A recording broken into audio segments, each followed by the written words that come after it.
Hey everyone, and welcome back to Delmere. This is episode 4, and this is going to be another shorter episode, and probably another 2 episodes this week, just as I'm trying to get through my backlog of videos. Uh, so today we are going to be working on just a couple of things on the waterfront. It's mainly based around this one building, which is the Royal Ontario Museum building. Probably will be a museum in the lore of Delmere, but as you'll see later, this isn't the only thing we placed on this area. We sort of fill in this entire block between the bridge and the first intersection that we made all the way back in the first episode, I think. Yeah. So I'm just putting it down, and it's a bit fiddly because there's a lot of height differences to deal with, and they'll come to annoy me a bit more later on. But yeah, we're going to get to that in a bit. Right now, just cleaning up the area around the museum, just bring down the basement. And again, because it's a very sloped area, one solution I thought of was to do this thing where we create an elevated area at the same level as the museum all the way back there. And that just means we have a little more flat space to work with later on, and it'll become sort of this terraced area, I guess. And yeah, this is just the other side of that wall. And yeah, most of this is just going to be me trying to get these paths looking right. I haven't actually put pedestrian paths down these yet.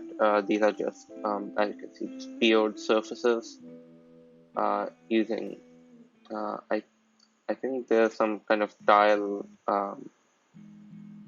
texture or something like that I'm using. I'm still not very good at working with these. I'm trying to become better at it, but we'll see about all that later. Hopefully I can actually start using these properly. But yeah, this is the end of this of that elevated area, and yeah, just gonna finish off that wall. And I did mention this in the last episode. I need to find different walls to use, just add a little bit of variation into the city. So I definitely do have to do that later. And yeah, now I'm just trying to make some interesting path layout to this right now, just raising the ground level, because as you'll see, we'll place another building in this empty space over here. That's what these paths are. There you go. It's just this building. I don't remember what asset this actually is. I need to go check that. But basically, in real life, this area is from Budapest, and where it is, there is a university on this entire sort of raised area. And while I didn't want to have a university over here, that building did sort of give it a similar feel. Again, I don't know what the story behind the building is going to be. Maybe it's like a extension to the museum or something. It's got that sort of glass roof, which makes me think maybe like a conservatory or something like that. That's part of the museum or something like that. But yeah, we can see about all that later. So yeah, just adding some more paths, making this look a little more interesting. I'm putting down these stairs, but I end up removing them because they didn't seem right, I guess. Yeah, and instead as you'll see in a bit, I turned this area into a sort of plaza slash bus hub, I guess. That's not the bus hub. in just a second. Once I find the right building, I'm still trying to get used to all the buildings I have at my disposal. But yeah, here it is, and I just PO it. I think it's an office building of some sort, but I just PO it and get rid of the building itself, except for that roof, which looks really interesting. I think I originally tried to make the building shorter, and then I just gave up on that. Here, just get rid of the rest of the building, as you can see.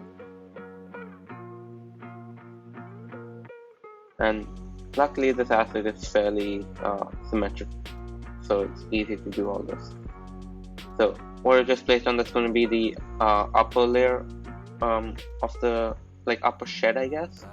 And then what I've done here is I've just taken the sort of wooden part of it, and that's going to be the actual support that holds it to the ground. And it's a really interesting shape. It's like this triangular thing, and I've sort of like duplicated that wooden section, and the sort of black bit is like just a shed bit that's being held up by the wooden supports on it. But it does look really interesting. It's like this nice geometric shape, and I think it'll be an interesting thing just to have over here, especially as this area is, I guess it's sort of like a tourist trap. Like you have the museum there, you can see a few buildings in the background. They're going to disappear. I was trying something, but yeah, this is probably going to be like a touristy area.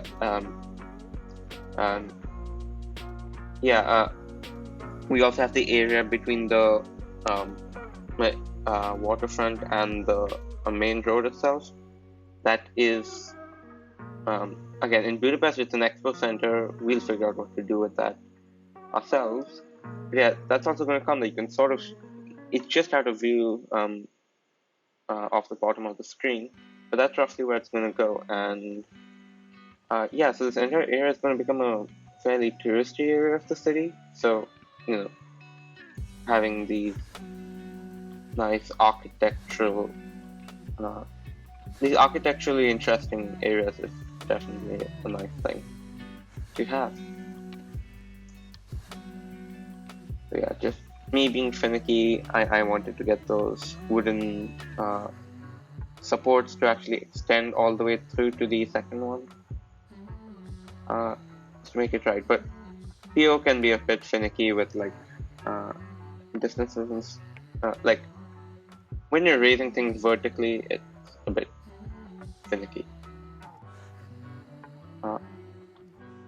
Yeah, and again, these slopes are a bit intricate, I guess.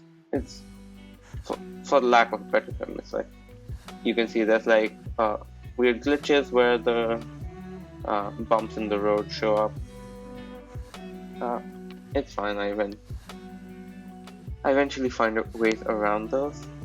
But yeah, here just adding just continuing that surface, this brick surface texture along the sidewalk.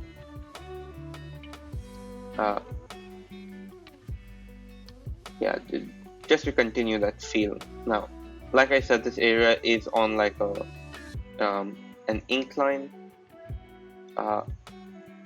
so it does make it a little difficult to work with in the first place. And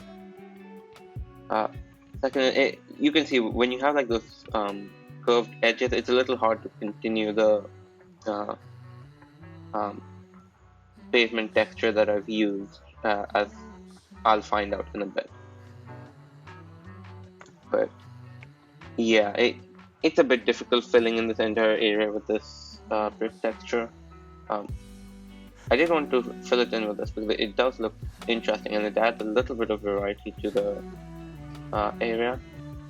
And one thing I actually forgot to do is that the sort of road that goes in front of the museum, the actual one in Budapest, has like a bit of the pavement going over it, and it looks nice. And I forgot to actually do that over here. But yeah, by this point I've mostly filled in that area with the pavement texture. It's just that pesky round corner that needs a rounded corner actually. Uh, and I think I cut out like the first 5 tries of me doing that. And this is the one that got the closest to it, but yeah. The thing is, it's fairly easy to actually get the rectangular sections in. It's just getting the curved sections in that ends up becoming a real problem. Because I was just using the base PO surfaces for these, and they're only they're just squares. And I guess you can make them rectangular, but trying to make them rounded is difficult in its own way. And you can see I'm just struggling with how to fill in that final edge. I get this, and it's a bit weird because it stretches the texture, but it shouldn't be noticeable. If any of you in the comments know a better way to do it, please let me know. I'd love to have this area actually looking a bit better and without all the glitches. And yeah, now just filling in some gaps. We have these tram tunnels that it was either in the first or second episode that we made these, and I didn't put these sort of tunnel entrance assets, which are supposed to make it. You're supposed to put them at the edge of the tunnel. But yeah, that'll sort of finish out this entire area. You can. It's just this one block that we finished. I don't have too many cinematics for this, but just this one time lapse of the bus station. But anyways, yeah, as I said, these are shorter ones. I hope you all enjoyed, and I'll see you later this week for episode 5.